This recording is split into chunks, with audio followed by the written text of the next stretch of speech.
ಹರೇ ಕೃಷ್ಣ. ಎಲ್ಲ ಕೇಳುಗರಿಗೂ ಶ್ರೀಮದ್ ಭಾಗವತದ ಅಧ್ಯಯನಕ್ಕೆ ಸ್ವಾಗತ.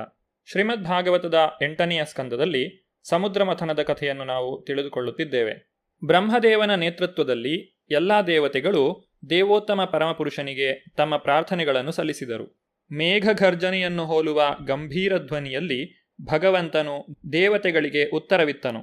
ದೇವತೆಗಳ ಒಡೆಯನಾದ ದೇವೋತ್ತಮ ಪರಮಪುರುಷನು ದೇವತೆಗಳ ಕಾರ್ಯವನ್ನು ತಾನೇ ಆಚರಿಸಲು ಸಮರ್ಥನಾಗಿದ್ದನು. ಆದರೂ ಆತನು ಸಮುದ್ರ ಮಥನದಲ್ಲಿ ತನ್ನ ಲೀಲೆಗಳನ್ನು ಮೆರೆಯಲು ಬಯಸಿದನು. ದೇವೋತ್ತಮ ಪರಮಪುರುಷನು ನುಡಿದನು, ಬ್ರಹ್ಮದೇವನೇ, ಇತರ ದೇವತೆಗಳೇ, ತುಂಬ ಗಮನವಿಟ್ಟು ನನ್ನ ಮಾತುಗಳನ್ನು ಕೇಳಿ. ಅದರಿಂದ ನಿಮಗೆ ಶ್ರೇಯಸ್ಸು ಲಭಿಸುವುದು.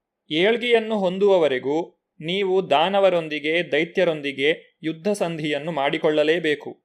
ಈಗ ಅವರಿಗೆ ಕಾಲ ಅನುಕೂಲಕರವಾಗಿದೆ. ದೈತ್ಯರ ಗುರುಗಳಾದಂತಹ ಶುಕ್ರಾಚಾರ್ಯರ ಅನುಗ್ರಹದಿಂದ ದಾನವರು ಶಕ್ತಿಶಾಲಿಗಳಾಗಿದ್ದರು. ದೇವತೆಗಳಿಗೆ ಕಾಲ ಅನುಕೂಲಕರ ಆಗುವವರೆಗೆ ತಾತ್ಕಾಲಿಕವಾಗಿ ಕದನ ವಿರಾಮವನ್ನು ಮಾಡಿಕೊಳ್ಳಬೇಕೆಂದು ದೇವತೆಗಳಿಗೆ ಸರ್ವೋತ್ತಮನಾದ ಭಗವಂತನು ಸಲಹೆ ಇತ್ತನು. ಭಗವಂತನು ಹೇಳಿದನು, ದೇವತೆಗಳೇ, ನಮ್ಮ ಕೆಲಸ ಮಾಡಿಕೊಳ್ಳುವುದು ಎಷ್ಟು ಮುಖ್ಯ ಗೊತ್ತೇ? ಅದಕ್ಕಾಗಿ ವೈರಿಗಳೊಂದಿಗೆ ಯುದ್ಧ ಸಂಧಿಯನ್ನು ಮಾಡಿಕೊಳ್ಳಬೇಕಾಗುತ್ತದೆ. ಸ್ವಹಿತಾಸಕ್ತಿಗಾಗಿ ಅಹಿಮೂಷಿಕ ನ್ಯಾಯಕ್ಕೆ ಅನುಗುಣವಾಗಿ ವರ್ತಿಸಬೇಕಾಗುತ್ತದೆ.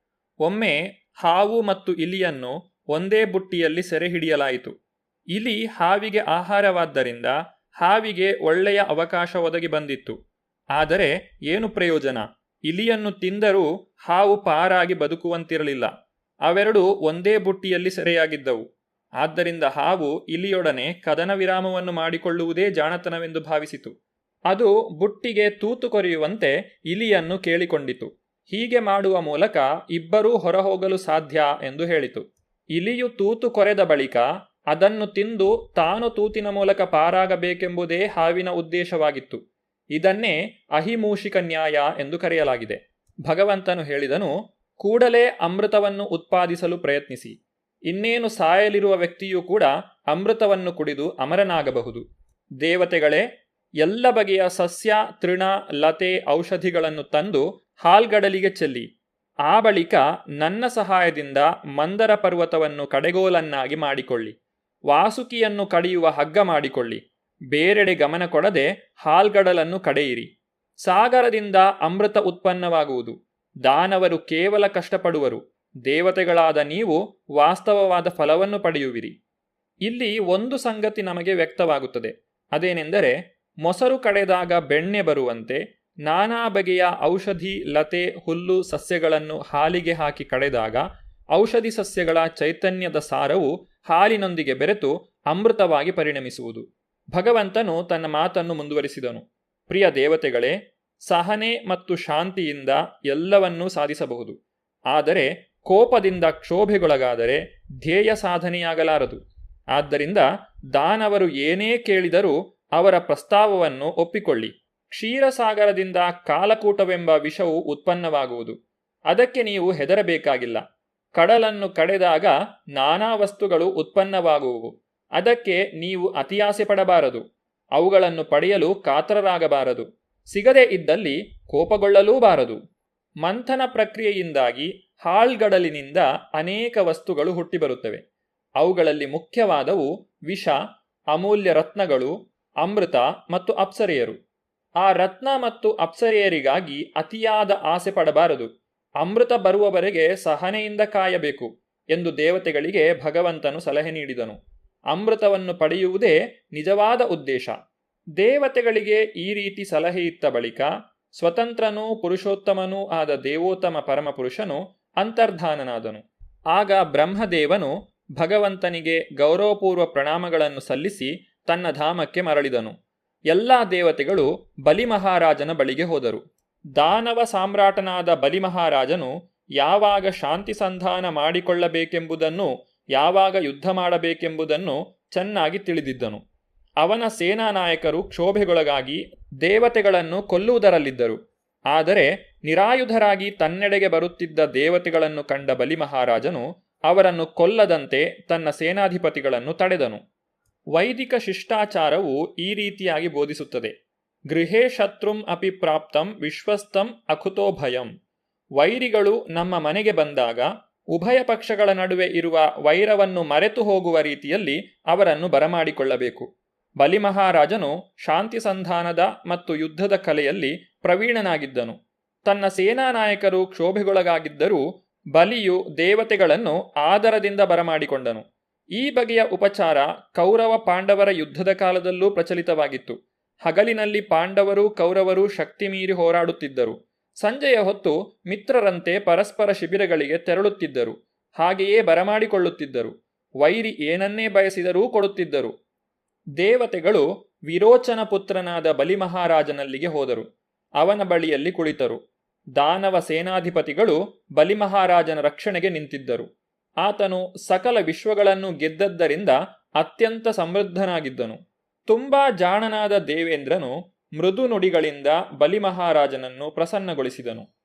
ಆ ಬಳಿಕ ದೇವೋತ್ತಮ ಪರಮಪುರುಷನಾದ ಭಗವಾನ್ ವಿಷ್ಣುವಿನಿಂದ ತಾನು ಕಲಿತದ್ದನ್ನೆಲ್ಲ ತುಂಬಾ ನಯವಾಗಿ ಪ್ರಸ್ತಾಪಿಸಿದನು. ದೇವೇಂದ್ರನು ಮುಂದಿಟ್ಟ ಪ್ರಸ್ತಾಪವನ್ನು ಕೂಡಲೇ ಬಲಿಮಹಾರಾಜನು ಒಪ್ಪಿಕೊಂಡನು. ಅಲ್ಲದೆ ಅವನ ಸಹಾಯಕರಾದ ಶಂಬರ, ಅರಿಷ್ಟನೇಮಿ ಹಾಗೂ ತ್ರಿಪುರ ನಿವಾಸಿಗಳೆಲ್ಲ ಒಪ್ಪಿಕೊಂಡರು. ಈ ಜಗತ್ತಿನಲ್ಲಿ ಎರಡು ಪಕ್ಷಗಳ ಮಧ್ಯೆ ನಡೆಯುವ ವೈಯಕ್ತಿಕ ಹಾಗೂ ಸಾಮಾಜಿಕ ವ್ಯವಹಾರಗಳು, ರಾಜನೀತಿ, ವ್ಯವಹಾರ ಕೌಶಲ, ಮೋಸ ಮಾಡುವ ಪ್ರವೃತ್ತಿ ಎಲ್ಲವೂ ಊರ್ಧ್ವಲೋಕಗಳಲ್ಲೂ ಇವೆ ಎಂಬುದು ನಮಗೆ ಇಲ್ಲಿ ತಿಳಿದುಬರುತ್ತದೆ. ದೇವತೆಗಳು ಅಮೃತವನ್ನು ಉತ್ಪಾದಿಸಬೇಕೆಂದು ಪ್ರಸ್ತಾಪಿಸಲು ಬಲಿಮಹಾರಾಜನಲ್ಲಿಗೆ ಹೋದರು. ದೈತ್ಯರು ದಾನವರು ಅದನ್ನು ಕೂಡಲೇ ಒಪ್ಪಿಕೊಂಡರು. ಹೇಗೂ ದೇವತೆಗಳು ದುರ್ಬಲರು. ಹಾಗಾಗಿ ಅಮೃತ ಉತ್ಪನ್ನವಾದಾಗ ತಾವೇ ಅದನ್ನು ಕಿತ್ತುಕೊಂಡು ತಮ್ಮ ಉದ್ದೇಶಕ್ಕೆ ಬಳಸಿಕೊಳ್ಳಬಹುದು ಎಂದು ದಾನವರು ಭಾವಿಸಿದ್ದರು. ದೇವತೆಗಳ ಉದ್ದೇಶವೂ ಇದೇ ಆಗಿತ್ತು. ಒಂದೇ ಒಂದು ವ್ಯತ್ಯಾಸವೆಂದರೆ ದೇವೋತ್ತಮ ಪರಮಪುರುಷನಾದ ಭಗವಾನ್ ವಿಷ್ಣುವು ದೇವತೆಗಳ ಕಡೆಗಿದ್ದನು. ಏಕೆಂದರೆ ದೇವತೆಗಳು ಅವನ ಭಕ್ತರಾಗಿದ್ದರು. ದಾನವರೋ ಭಗವಾನ್ ವಿಷ್ಣುವನ್ನು ಲೆಕ್ಕಿಸುತ್ತಿರಲಿಲ್ಲ. ದೇವತೆಗಳು ದಾನವರು ತಮ್ಮಲ್ಲಿ ಕದನ ವಿರಾಮವನ್ನು ಏರ್ಪಡಿಸಿಕೊಂಡರು.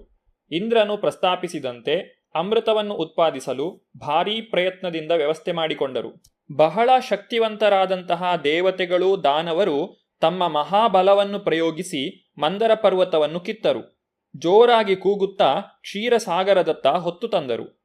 ಆ ಮಹಾಪರ್ವತವನ್ನು ತುಂಬ ದೂರ ಹೊತ್ತು ತಂದದ್ದರಿಂದ ದೇವೇಂದ್ರನು, ಬಲಿಮಹಾರಾಜನು, ಇತರ ದೇವತೆಗಳು, ದಾನವರು ದಣಿದು ಹೋದರು. ಪರ್ವತವನ್ನು ಹೊರಲಾರದೆ ದಾರಿಯಲ್ಲೇ ಅದನ್ನು ಬೀಳಿಸಿದರು. ಮಂದರವು ಬಲು ಭಾರವುಳ್ಳದ್ದು. ಹಾಗಾಗಿ ಅದು ಬಿದ್ದಾಗ ಅನೇಕ ದೇವತೆಗಳು ದಾನವರು ಅದರಡಿಯಲ್ಲಿ ಸಿಕ್ಕು ನುಚ್ಚು ನೂರಾದರು. ದೇವತೆಗಳು ದಾನವರು ಹತಾಶರಾಗಿದ್ದರು, ಎದೆಗುಂದಿದ್ದರು. ಅವರ ತೋಳು, ತೊಡೆ, ಹೆಗಲುಗಳು ಮುರಿದು ಹೋಗಿದ್ದವು. ಆದ್ದರಿಂದ ಸಕಲವನ್ನು ಬಲ್ಲ ದೇವೋತ್ತಮ ಪರಮಪುರುಷನು ಗರುಡನನ್ನೇರಿ ಅಲ್ಲಿ ಆವಿರ್ಭವಿಸಿದರು. ಪರ್ವತ ಪತನದಿಂದ ಬಹುಪಾಲು ದಾನವರು ದೇವತೆಗಳು ಜಜ್ಜಿ ಹೋದದ್ದನ್ನು ಕಂಡು ಭಗವಂತನು ತನ್ನ ಕೃಪಾದೃಷ್ಟಿಯನ್ನು ಬೀರಿ ಅವರನ್ನು ಬದುಕಿಸಿದನು. ಅದರಿಂದ ಅವರ ದುಃಖವು ದೂರವಾಯಿತು. ಅವರ ಮೈಮೇಲಿನ ಗಾಯಗಳೂ ಮಾಯವಾದವು. ಭಗವಂತನು ಒಂದೇ ಕೈಯಿಂದ ಆ ಬೆಟ್ಟವನ್ನು ಬಲು ಸುಲಭವಾಗಿ ಎತ್ತಿ ಗರುಡನ ಬೆನ್ನ ಮೇಲೆ ಇಟ್ಟನು. ತಾನೂ ಗರುಡನ ಬೆನ್ನೇರಿ ಕುಳಿತನು. ಸುರಾಸುರ ಸಮೇತನಾಗಿ ಕ್ಷೀರಸಾಗರಕ್ಕೆ ಹೋದನು. ಸಕಲರಿಗೂ ಮಿಗಿಲಾದ ದೇವೋತ್ತಮ ಪರಮಪುರುಷನ ಸರ್ವಶಕ್ತಿತ್ವಕ್ಕೆ ಇಲ್ಲಿ ಸಾಕ್ಷಿಯಿದೆ. ಜೀವಿಗಳಲ್ಲಿ ಎರಡು ವರ್ಗ, ದಾನವರು ಮತ್ತು ದೇವತೆಗಳು. ದೇವೋತ್ತಮ ಪರಮಪುರುಷನು ಇಬ್ಬರಿಗೂ ಮಿಗಿಲಾದವನು. ದಾನವರು ಸೃಷ್ಟಿಯ ಆಕಸ್ಮಿಕವಾದವನ್ನು ನಂಬುತ್ತಾರೆ. ಆದರೆ ದೇವತೆಗಳು ದೇವೋತ್ತಮ ಪರಮಪುರುಷನಿಂದಲೇ ಸೃಷ್ಟಿಯಾಯಿತೆಂದು ನಂಬುತ್ತಾರೆ. ಭಗವಂತನು ಒಂದೇ ಕೈಯಿಂದ ಮಂದರ ಪರ್ವತವನ್ನೂ ದಾನವರನ್ನೂ ದೇವತೆಗಳನ್ನೂ ಎತ್ತಿ ಗರುಡನ ಬೆನ್ನ ಮೇಲೆ ಇಟ್ಟನು. ಅವರೆಲ್ಲರನ್ನೂ ಕ್ಷೀರಸಾಗರಕ್ಕೆ ಕರೆತಂದನು. ಇದರಿಂದ ಸರ್ವೋತ್ತಮನಾದ ಭಗವಂತನ ಸರ್ವಶಕ್ತಿತ್ವವು ಇಲ್ಲಿ ರುಜುವಾತಾಯಿತು. ಎಷ್ಟೇ ಭಾರವಾದ ಯಾವುದೇ ವಸ್ತುವನ್ನಾದರೂ ಭಗವಂತನು ಎತ್ತಬಲ್ಲನು ಎನ್ನುವುದನ್ನು ದೇವತೆಗಳು ಮತ್ತು ಭಕ್ತರು ತಿಳಿದಿದ್ದರು. ಹಾಗಾಗಿ ಅವರು ಈ ಘಟನೆಯನ್ನು ತಡಮಾಡದೆ ಒಪ್ಪಿಕೊಳ್ಳಬಹುದು. ಭಗವಂತನು ದೇವತೆಗಳೊಂದಿಗೆ ದಾನವರನ್ನೂ ಕರೆದುಕೊಂಡು ಹೋಗಿದ್ದನು. ಆ ಬಳಿಕ ಪಕ್ಷಿ ಪ್ರಮುಖನಾದ ಗರುಡನು ಮಂದರ ಪರ್ವತವನ್ನು ತನ್ನ ಹೆಗಲಿನಿಂದ ಇಳಿಸಿ ನೀರಿನ ಹತ್ತಿರಕ್ಕೆ ತಂದಿಟ್ಟನು. ಆಗ ಆ ಪ್ರದೇಶವನ್ನು ಬಿಟ್ಟು ಹೋಗುವಂತೆ ಭಗವಂತನು ಅವನನ್ನು ಕೇಳಿಕೊಂಡನು. ಅವನು ಅಲ್ಲಿಂದ ಹೊರಟು ಹೋದನು. ಗರುಡನು ಆ ಪ್ರದೇಶವನ್ನು ಬಿಟ್ಟು ಹೋಗುವಂತೆ ಭಗವಂತನು ಅವನನ್ನು ಕೇಳಿಕೊಂಡನು. ಏಕೆಂದರೆ ವಾಸುಕಿ ಸರ್ಪವು ಗರುಡನ ಎದುರಿಗೆ ಹೋಗುತ್ತಿರಲಿಲ್ಲ. ವಾಸುಕಿಯನ್ನು ಕಡೆಗೋಲ ಹಗ್ಗವಾಗಿ ಬಳಸಬೇಕಾಗಿತ್ತು. ಮಂದರ ಪರ್ವತವನ್ನು ಕಡೆಗೋಲಾಗಿ ಬಳಸಲಾಗಿತ್ತು. ಇದೇ ದೇವೋತ್ತಮ ಪರಮಪುರುಷನ ಅದ್ಭುತ ವ್ಯವಸ್ಥೆ. ಸಮುದ್ರ ಮಥನದ ಮುಂದಿನ ವಿಚಾರವನ್ನು ನಾವು ಮುಂದಿನ ಸಂಚಿಕೆಯಲ್ಲಿ ನೋಡೋಣ. ಧನ್ಯವಾದಗಳು. ಹರೇ ಕೃಷ್ಣ.